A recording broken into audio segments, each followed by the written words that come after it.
Hello everyone. Just by overhearing side chatter at work or school, you could probably guess the congressional approval ratings are pretty darn low. In fact, Gallup poll numbers from last month show that these approval ratings are actually at a 4-year high of just 20%.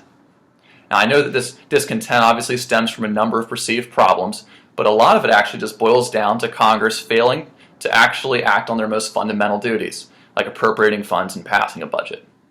So here's an idea. Maybe a body that is divisive and petty as Congress shouldn't be in charge of the power of the purse after all. Now I know what you're thinking. Isn't that power enumerated to the legislative body by the United States Constitution? Well, you're absolutely right. But the Constitution also states that the legislative body is responsible for providing for the general welfare of the people.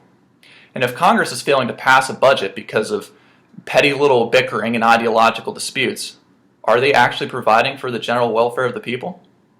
For now, let's just start small potatoes with the Land and Water Conservation Fund.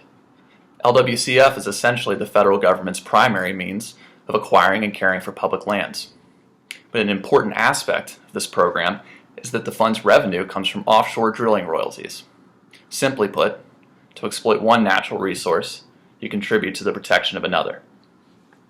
But this funding mechanism became jeopardized when Congress failed to reauthorize the program last fall. So money could be taken from the program, but none was actually coming back in. So what does that mean for LWCF? The founding principle of the fund was entirely ignored. Big Oil was allowed to keep the royalties for themselves, while the fund continued to operate at a deficit. Unfortunately, this is far from an isolated example. The Hill reported that Congress appropriated nearly $300 billion last year to programs and even entire agencies whose authorizations had expired. Now, a big reason that these incompetent collapses happen so often is usually due to petty partisan politics. In LWCF's case, the well dried up over a dispute over whether enough money was going to the states. But in 2013, a much more catastrophic example of that incompetence resulted in the shutdown of the entire government. I'm sure we all remember the infamous government shutdown of 2013. Congress failed to pass legislation that would appropriate funds for the upcoming fiscal year. And they couldn't even agree upon a measure that would extend the current funding levels until a budget could be agreed upon. I mean, sure, the government only shut down for 16 days. How much harm could 16 days really do? Well, here's how much. $2.5 billion was lost in furloughed employee payroll and benefits. $4 billion in tax refunds were delayed. An estimated $2 to $6 billion was lost in GDP output in the year's fourth quarter alone. Even the National Park Service lost an estimated $500 million in that span of time just in visitor spending. Many exports were halted. Head Starts were shut down. Home loan decisions were delayed, and veteran disability claims continued to pile up. The list goes on and on and on. It's even gotten to the point that Congress will threaten government shutdown if certain policy moves aren't carried forward or abandoned altogether.